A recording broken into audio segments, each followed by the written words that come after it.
Well, good afternoon, Prep School. I am here in your library, which on a day which is pretty grim and rainy and miserable outside, is actually a really lovely space to be inside. It's really warm and cosy, and I'm loving all the books on your bookshelf. In particular, I'm loving this book, which has been recommended to me, and I just wondered whether I'd like to read it to you. So sit back, relax, and let's read The Lion Inside. In a dry, dusty place, where the sand sparkled gold, stood a mighty flat rock, all craggy and old. And under that rock, in a tiny house, lived the littlest, quietest, meekest brown mouse. He was so very tiny, so incredibly small, that nobody noticed him ever at all. He got trod on and sat on and missed out for stuff, ignored and forgotten. Yes, mouse life was tough. Meanwhile, far above, on top of the rock, times were quite different. It was Lion o'clock. This huge, toothsome creature made everyone saw how important he was and how loud he could roar. Scary, huh? He was head of the pack. He was shouty and tough. He loved showing the crowd he was made of strong stuff. Yes, all were impressed by this mighty cat.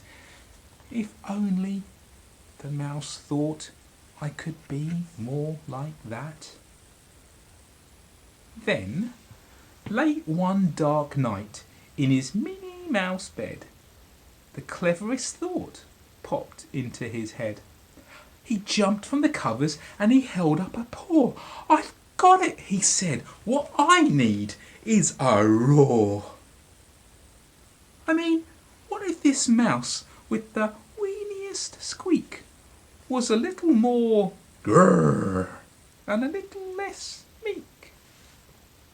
Well, he'd still be the smallest of fuzzy brown mice, but he'd make friends and join in, and life would be nice.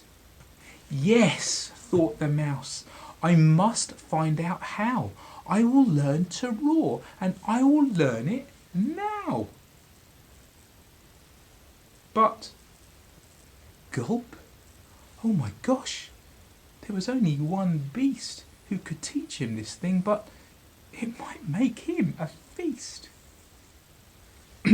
It was time to be strong, take a chance.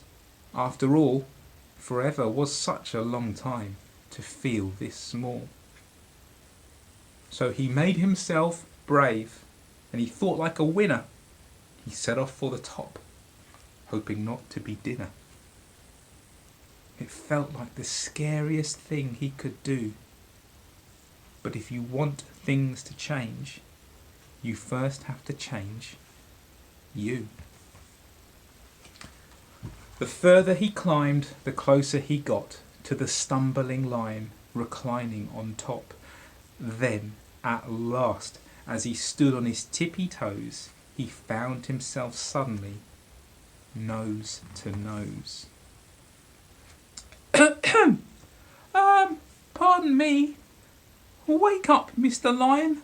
You've got company. Squeak, Mr. Lion. What I've come to you for is... Do you think you could teach me to roar?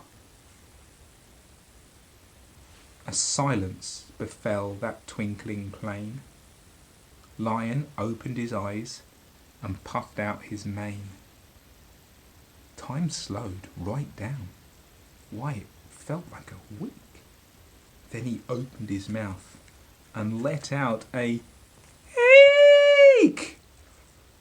The lion was shaking, his paws all a fumble. He was backing away with a stumbling tumble. "Don't hurt me," he whimpered. "Oh, try to be nice." Well, my goodness, the lion was frightened of mice. "Oh, don't worry," Mouse peeped. "I'm a friend, not a foe. Let's rock this together. We'll have fun, don't you know." That was a magical moment for sure, when Mouse didn't feel at all small anymore. He had found his true voice and learned to speak out. And for that, you don't need to roar or to shout. And from that day and always, the two were a pair. They both liked that rock better, now that rock was to share. The mouse, while still little, felt big in his head. And Lion, he roared, but with laughter instead. Yes, that day they both learned that no matter what your size, we all have a mouse and a lion inside. I hope you enjoyed that story. I loved it. I really loved that story. And I think I might take it home and read it again over the weekend. I hope you all have a lovely weekend and that you've had a good week.